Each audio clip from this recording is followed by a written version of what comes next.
I would make sure she didn't face that reality alone.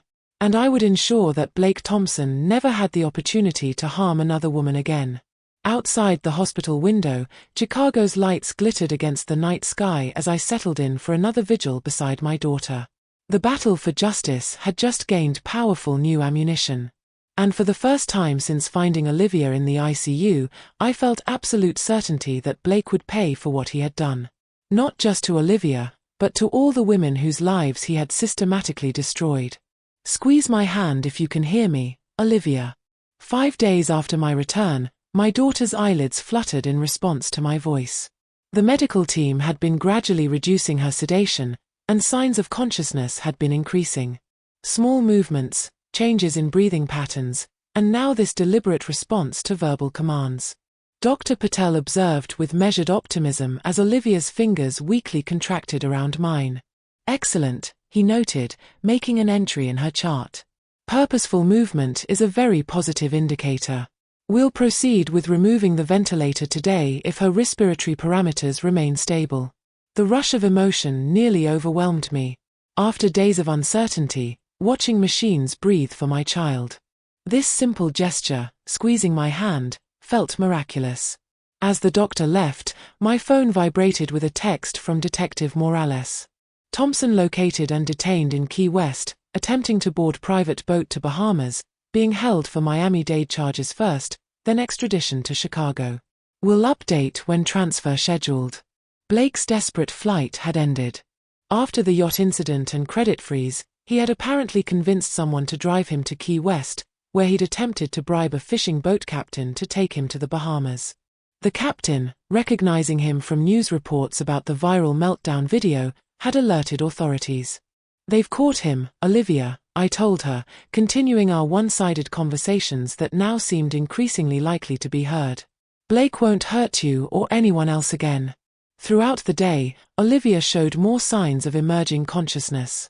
By evening, the respiratory team successfully removed the ventilator, replacing it with supplemental oxygen delivered through a nasal cannula.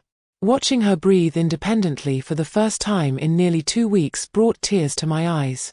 That night, as I dozed in the recliner beside her bed, a hoarse whisper woke me. Mom. I bolted upright to find Olivia's eyes open, confused, but unmistakably aware. The moment I'd been praying for had arrived with stunning suddenness. I'm here, sweetheart, I said, gently taking her hand. You're in the hospital. You've been unconscious for almost 2 weeks. Her brow furrowed with effort. Accident? Yes, the car crashed. Do you remember anything? She closed her eyes, fatigue evident even after this brief exchange. Blake driving fast, arguing, then nothing. They had been arguing. Another piece of the puzzle clicked into place. Rest now, I soothed, pressing the call button for the nurse. I'll be right here when you wake up. As medical staff rushed in to assess her awakening, I stepped into the hallway. Emotion finally overwhelming my carefully maintained composure. My daughter was back. The road to recovery remained long, but this crucial first step filled me with renewed determination. Blake Thompson might have taken many things from Olivia, but he wouldn't take her future. Not while I had anything to say about it. I texted Detective Morales with the update. Olivia awake and speaking. Remembers arguing with Blake before crash. Will update as she recovers more memories. Her reply came quickly. Excellent news on both counts. Thompson being processed in Miami. Evidence mounting daily. We'll talk soon. Justice was coming and Olivia was awake to see it served. He said I was holding him back. 3 days after regaining consciousness, Olivia's voice was stronger, though still raspy from the intubation. We sat in her hospital room, now modified for her improving condition, the head of the bed elevated, fewer monitoring wires, physical therapy equipment, ready for the beginning of her long rehabilitation process. Blake kept talking about this big Miami real estate opportunity, she continued, her fingers absently tracing the edge of her blanket. Someone he met at a networking event was offering him a partnership position. He wanted me to liquidate my investment portfolio to fund it. I kept my expression neutral, letting her tell the story at her own pace. Memories were returning in fragments, some clear, others hazy, all painful. I refused, Olivia said, a flash of her inherent strength showing through. I told him the numbers didn't add up, that I wouldn't risk our security on another one of his sure things. He got so angry. Mom, I'd never seen him like that before. What happened next? I prompted gently when she fell silent. We were driving home from dinner. He'd been drinking, checking his phone constantly. I remember telling him to slow down. Her voice faltered. He said something like, "You never support me," and then went even faster. I was scared. I remember reaching for my seat belt and then nothing until waking up here. Each word confirmed what I'd pieced together through bank records, police reports, and witness statements. Blake had deliberately endangered Olivia when she refused to fund his latest scheme, possibly hoping for insurance money if the worst happened, certainly punishing her for standing in his way. "Sweetheart, there are some things you need to know about Blake," I began carefully. "While you were unconscious, I discovered information that's going to be difficult to hear." Over the next hour, I gently explained what I'd uncovered. The financial exploitation, the other women, the life insurance policy, his abandonment after the accident. I deliberately omitted Melissa Winter's experience for now, not wanting to overwhelm her with the suggestion that the crash might have been intentional. Olivia listened in silence, tears streaming down her face. When I finished, she stared out the window for several long moments. "I feel so stupid," she finally whispered. "How did I not see any of this?" "You're not stupid," I countered firmly. "Blake is a practiced manipulator. He's done this before, targeting successful women for financial gain. But I should have known. The signs were there. Mysterious business trips, unexplained expenses, his resistance to financial transparency." She looked down at her damaged body, still encased in casts and bandages. "I guess I'm paying the price for that blindness now." "No," I took her uninjured hand. "You're not to blame for his actions, and he will be held accountable. Blake has been arrested in Florida. He's facing multiple charges here in Chicago, including reckless endangerment and financial fraud." A shadow crossed her face. "He'll probably charm his way out of it. He's very convincing when he wants to be." "Not this time," I assured her, allowing a small, grim smile. "I've made sure of that." I explained the evidence trail I'd compiled, the police investigation, and the financial protections I'd put in place. For the first time since awakening, a hint of relief softened Olivia's expression. "Thank you for being here," she said quietly. "For handling everything while I couldn't." "That's what mothers do," I replied simply.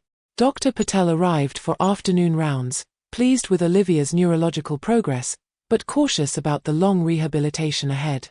Physical therapy would begin tomorrow.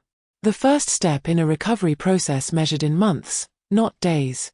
After he left, Olivia's expression turned contemplative. "You cut your trip short, didn't you? You weren't supposed to be back for another 2 days when the accident happened." I nodded. "I decided to surprise you." "Good thing I did." "If you hadn't come back early," she didn't finish the thought, but she didn't need to. We both understood the implications of what might have happened if Blake had maintained control of her care and finances. "I've been thinking," she said after a moment, when they finally discharged me. "I don't want to go back to the house. Too many memories there."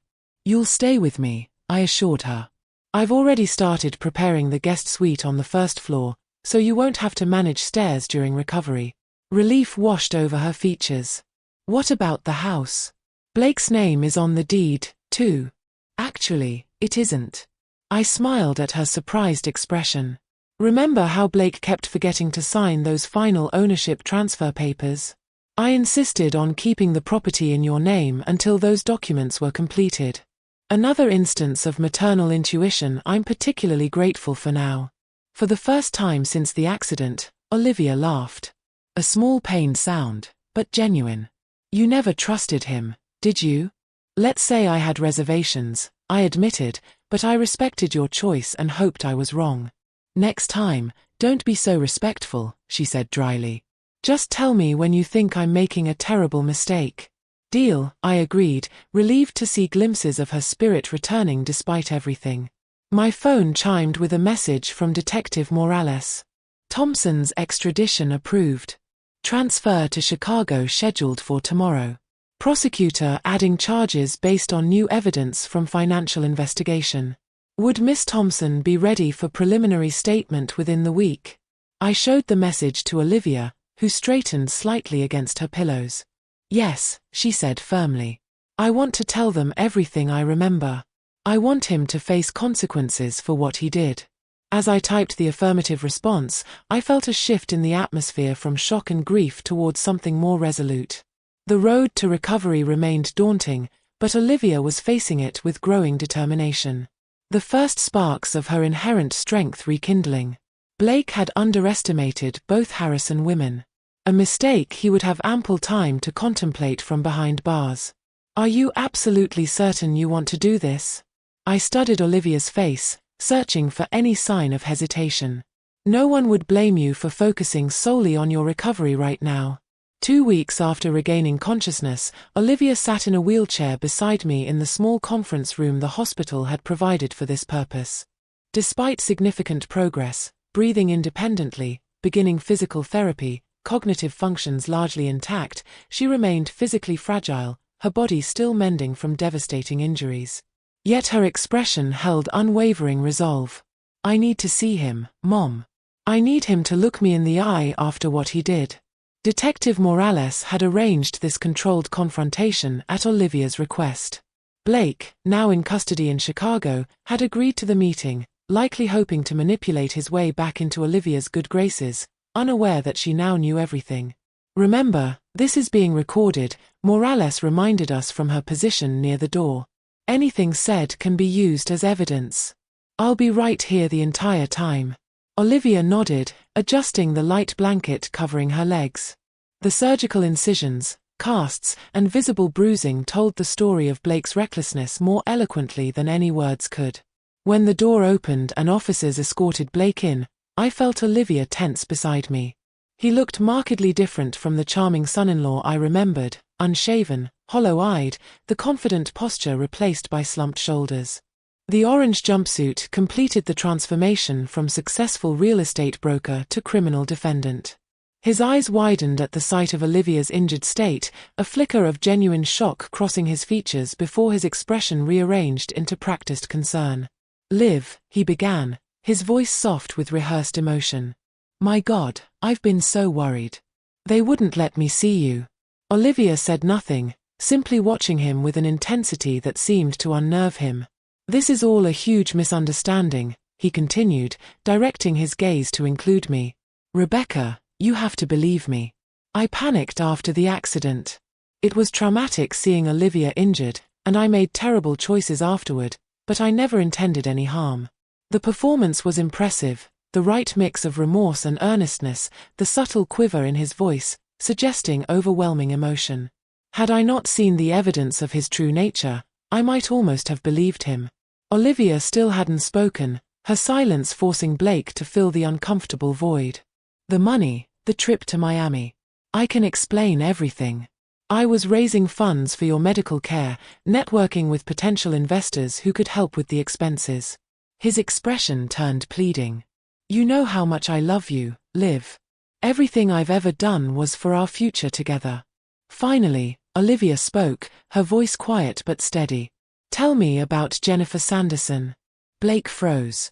Genuine confusion crossing his face. Who?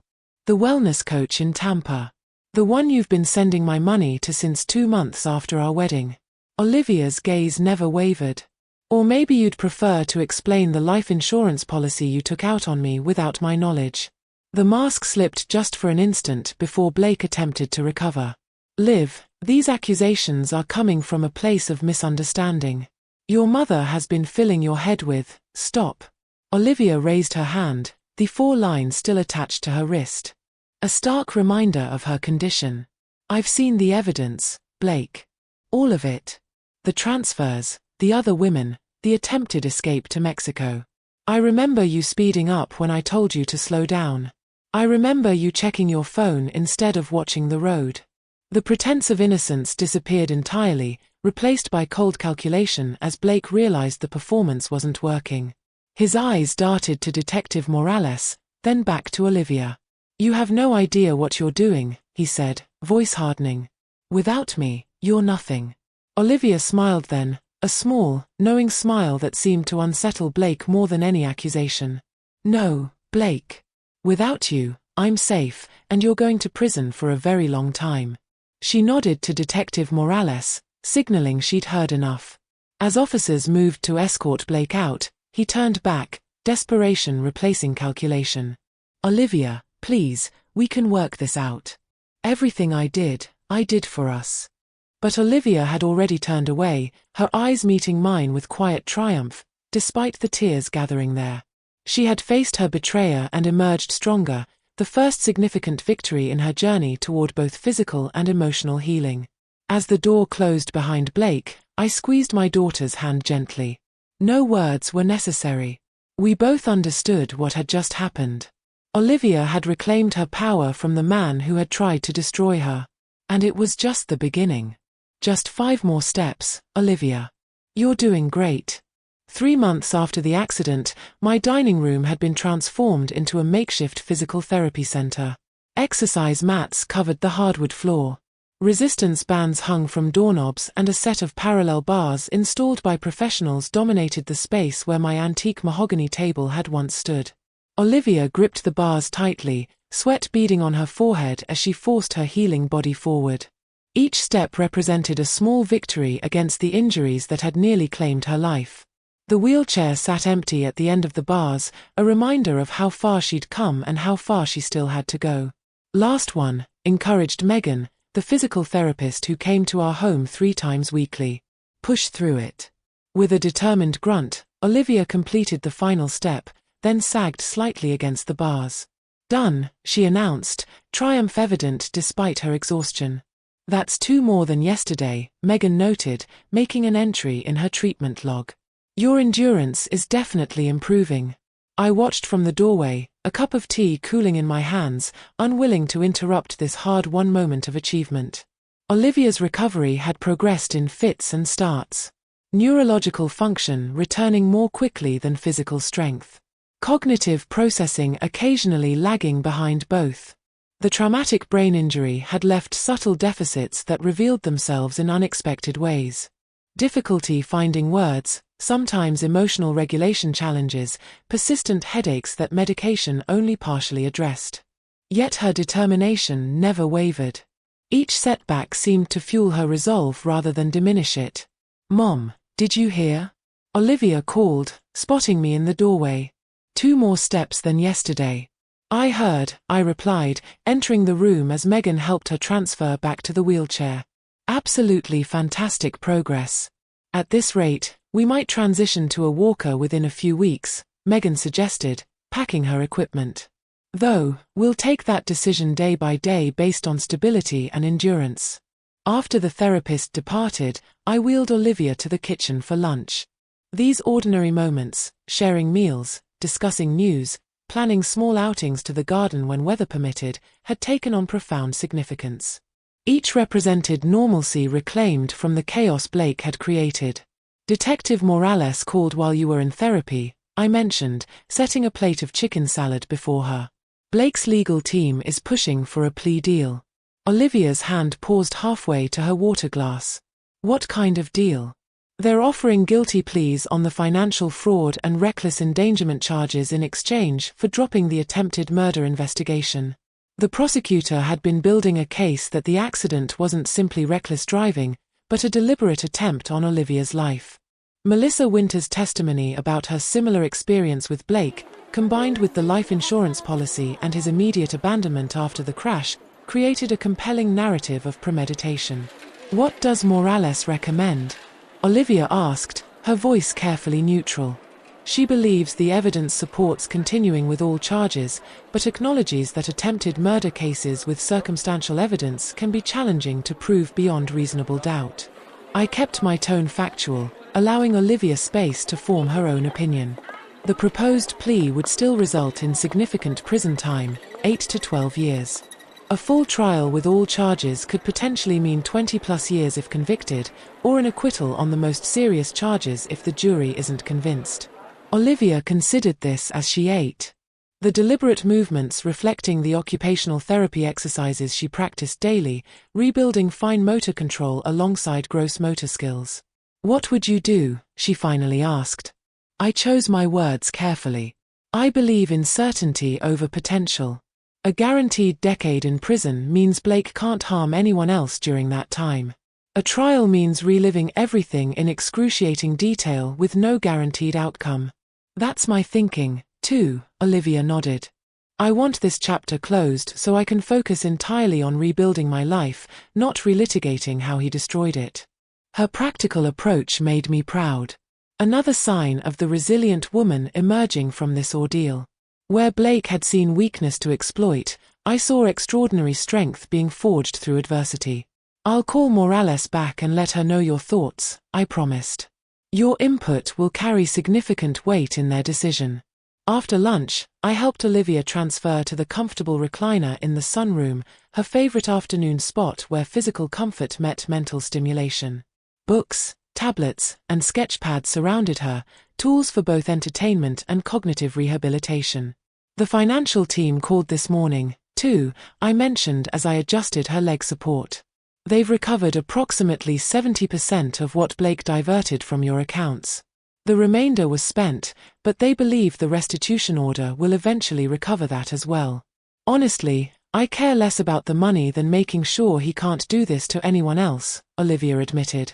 "Though, I'm grateful for your financial expertise through all of this. I can't imagine navigating these waters alone."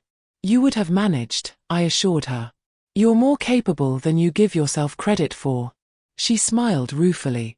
"Maybe, but I'm still glad I didn't have to." The doorbell rang, announcing the arrival of Dr. Barrett, the neuropsychologist who visited weekly to assess Olivia's cognitive recovery and provide specialized therapy for the brain injury aspects of her trauma. "Same time tomorrow for our garden walk," I confirmed before leaving her to the session.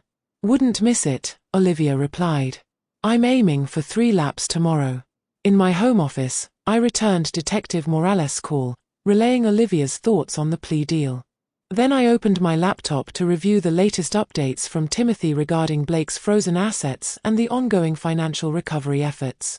A notification appeared in my email, the prosecutor's office confirming Blake's acceptance of the plea agreement. 10 years with possibility of parole after 8 restitution orders for the full amount stolen, registration as a financial offender upon release, restricting his future access to certain positions of financial trust. Not perfect justice perhaps, but substantial consequences for a man who had likely never faced any in his life before now. I forwarded the confirmation to Olivia's tablet with a brief note. "It's done. His sentencing is scheduled for next month, but you won't need to attend unless you choose to. Love, Mom." Her reply came moments later. "Thank you for everything. I choose to spend that day in physical therapy instead, investing in my future rather than his past." The wisdom in that response brought tears to my eyes. Despite everything Blake had done, the physical trauma, the financial abuse, the profound betrayal of trust, he had failed in his most fundamental aim. He hadn't broken Olivia's spirit. If anything, her inner strength had emerged more clearly defined through this crucible of suffering. As I gazed out the window at the garden where tomorrow we would measure recovery in carefully counted steps, I reflected on how our roles had evolved through this crisis. I had begun as protector, becoming investigator, then advocate. Now increasingly, I was simply witness to my daughter's remarkable resilience, supporting her journey rather than directing it. Blake Thompson had gravely underestimated both Harrison women. A miscalculation that had cost him his freedom and would define the next decade of his life. For Olivia and me, however, the focus remained steadfastly forward on healing, on rebuilding, on reclaiming the future he had tried to steal, one step at a time. Ladies and gentlemen, the gallery is proud to present Fragments and Wholeness, a journey through trauma and recovery by Olivia Harrison. 1 year to the day after the accident, I stood at the back of the crowded art gallery, watching my daughter navigate the space in her sleek titanium walker. Though still necessary for longer distances, the mobility aid had become more accessory than necessity in recent weeks as her strength continued to return. The exhibition represented both physical and emotional milestones. Olivia's first professional showing and a public reclamation of her identity separate from the trauma that had nearly claimed her life. The paintings surrounding us told the story of her journey. Dark fractured images giving way to increasingly light-filled compositions where broken pieces reassembled into new, stronger forms.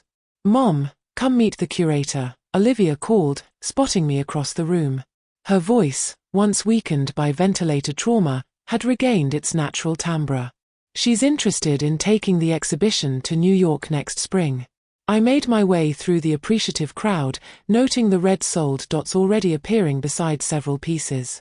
The proceeds would go to a foundation Olivia had established to support survivors of intimate partner violence and financial abuse, turning her personal nightmare into a force for positive change. "Mrs. Harrison." The curator greeted me warmly.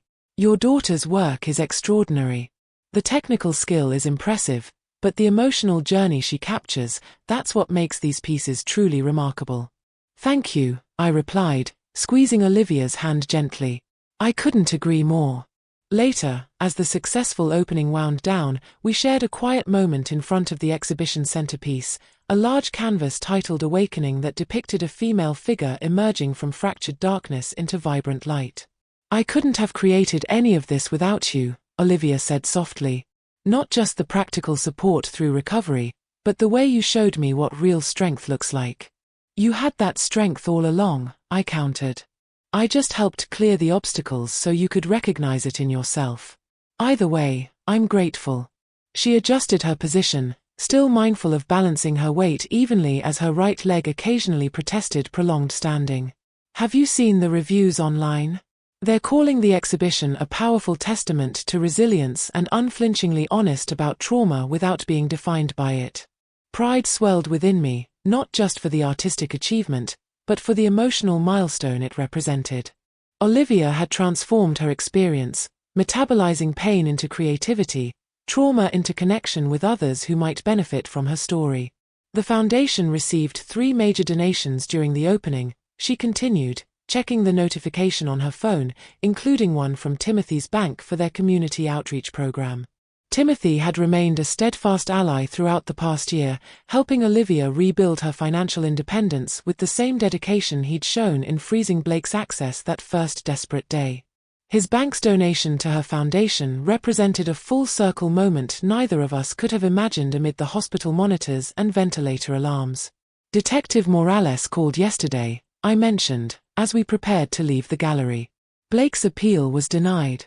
The conviction stands." Olivia nodded, absorbing this information with the calm detachment she'd cultivated toward her ex-husband. "Good, though honestly, he occupies less and less space in my thoughts these days.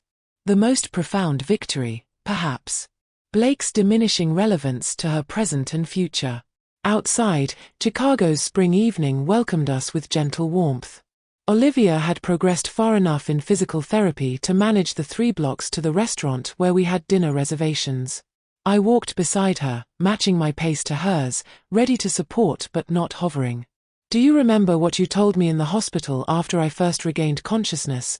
she asked as we waited for a traffic light, "about how you'd ensure Blake never hurt me or anyone else again." "I remember," I acknowledged, recalling those raw early days when rage and protective instinct had driven my every action. "You kept that promise in ways I couldn't have imagined then." She shifted her walker slightly, adjusting for comfort. "But what I've realized is that the most powerful protection wasn't freezing his accounts or gathering evidence for the prosecution." "Oh," I raised an eyebrow, curious where her thoughts were leading. "It was showing me that his betrayal didn't define me. That I could lose what I thought was love and still be whole. That recovery isn't just about regaining what was lost, but discovering what might be gained." Her eyes clear and focused in ways that neurologists had once cautiously hoped for met mine directly. "You showed me how to fight without becoming bitter, how to seek justice without being consumed by it." The light changed and we crossed the street together, moving forward in tandem as we had throughout this unexpected chapter of our lives. "The exhibition catalogue arrived this morning," Olivia continued. "I was saving this surprise, but I can't wait any longer." She pulled a glossy booklet from her bag and opened it to the dedication page. "For my mother Rebecca, who taught me that our greatest strength often emerges from our deepest wounds.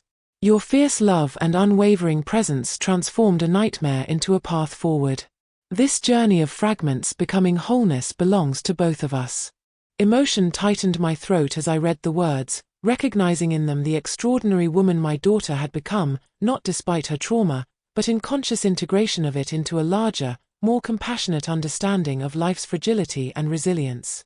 You know, when I came back early from vacation that day, I had no idea what awaited me, I reflected as we continued toward the restaurant. All I wanted was to surprise you with Italian leather and French chocolates. Instead, you ended up orchestrating financial warfare from a hospital chair. Olivia laughed, the sound free and genuine in ways that had seemed impossible during those dark early days. Maternal instinct takes unexpected forms sometimes. I agreed with a smile. At the restaurant, we were shown to a private table overlooking the river. The maitre d' presented champagne with a flourish. To celebrate your successful opening, Miss Harrison. As we raised our glasses, I studied my daughter's face in the warm lighting. The physical scars had faded with time and excellent medical care. The emotional wounds had transformed into wisdom and purpose. What remained was essentially Olivia, but with new dimensions, stronger, more intentional, profoundly connected to her authentic self, to fragments becoming wholeness. She toasted, echoing her dedication. And to new beginnings, I added, clinking my glass gently against hers. Outside, Chicago continued its evening rhythm, indifferent to our private celebration. Inside, we shared the quiet triumph of a journey neither of us had chosen, but both had navigated with everything we had. My protective fury and strategic mind, her determination and creative spirit, our combined resilience against a man who had underestimated us both. Blake Thompson sat in a prison cell, his schemes collapsed, his freedom forfeit. But Olivia Harrison stood at the threshold of a new chapter, her art celebrated, her foundation helping others, her future reclaimed. And I, the mother who had returned early from vacation to find nightmare instead of reunion, had discovered depths of fierce love and strategic determination I hadn't known I possessed. Some battles are chosen. Others are thrust upon us without warning. But the greatest victory isn't in destroying the enemy. It's in refusing to let them destroy what matters most. As we enjoyed our meal and planned the exhibition's next showing, that victory surrounded us, complete and undeniable. The courtroom was suffocating with anticipation. Every seat was filled, the walls lined with reporters and spectators, eager to see justice finally delivered. Olivia sat beside me in the front row, her cane resting discreetly against the bench. She looked fragile to the uninformed eye, but I knew the strength it had taken to get here. The surgeries, the sleepless nights, the painful physical therapy sessions that rebuilt her broken body inch by inch. When Judge Williams entered, silence rippled through the room. He adjusted his glasses, his gaze falling squarely on Blake Thompson. "Mr. Thompson," he began, his voice resonant and deliberate. "This court has weighed overwhelming evidence of your crimes. Fraud, identity theft, reckless endangerment, financial exploitation. You endangered your wife's life in a high-speed crash, abandoned her in the ICU, and attempted to profit from her suffering. These actions reveal a pattern of predation that this court cannot and will not excuse. Therefore, you are sentenced to 25 years in Stateville Correctional Center. You will be eligible for parole only after 15. The gavel struck like a gunshot. For a moment, Blake just sat there, frozen, as though he could not comprehend that his carefully constructed empire of lies had finally collapsed. His once polished face crumpled in disbelief. The cameras clicked wildly, capturing the instant a con man realized his con was over. Olivia's hand found mine. Tears glimmered in her eyes, not of weakness, but of release. She whispered, "It's really over." As we walked down the courthouse steps, the press swarmed us. "Mrs. Harrison, what's your message?"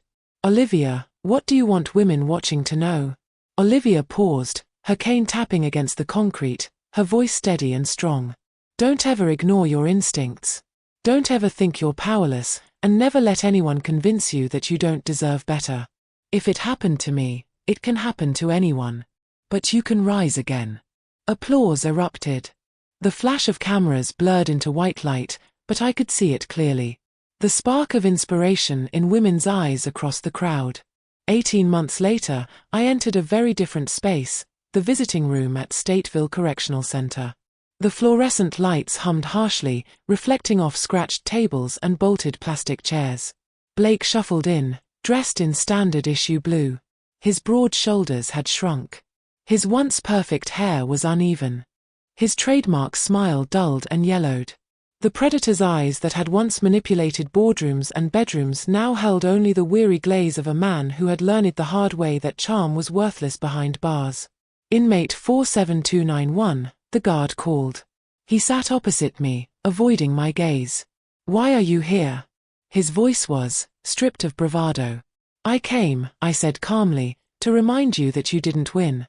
You didn't destroy Olivia. You didn't destroy me. You built us into something stronger than you could ever imagine." For a brief second, his mask slipped. I saw fear, not of me, not even of prison, but of irrelevance. Blake Thompson, once desperate for attention, was now nobody, just another forgotten man behind walls designed to erase him. I stood to leave, leaning close enough for only him to hear. "You wanted power, now you have none. You wanted freedom, now you live in chains. You wanted wealth, now you're bankrupt. That's your legacy, Blake." Nothing. I didn't look back as I walked out. But our story didn't end with his imprisonment. Olivia's recovery was a journey neither of us could have faced alone. There were nights she woke screaming from nightmares of shattered glass and screeching tires. Days when her body refused to cooperate and she threw her cane across the room in frustration. I was there for every setback and every tiny victory. And somewhere along the way, she stopped being just my daughter. She became my partner in rebuilding a life from ashes. Together, we started speaking at women's shelters, community centers, and later at national conferences. Olivia would stand, her voice trembling at first, but growing steady as she shared her story. How love had turned into manipulation. How control had disguised itself as care. How silence nearly cost her life. And then I would speak, not as a victim's mother, but as a woman who had once believed strength meant staying quiet. I told them the truth. Strength is raising your voice, demanding answers, refusing to look away. The response stunned us. Letters poured in from women across the country, teachers, nurses, retirees, sharing their own stories of betrayal, control, and rebirth.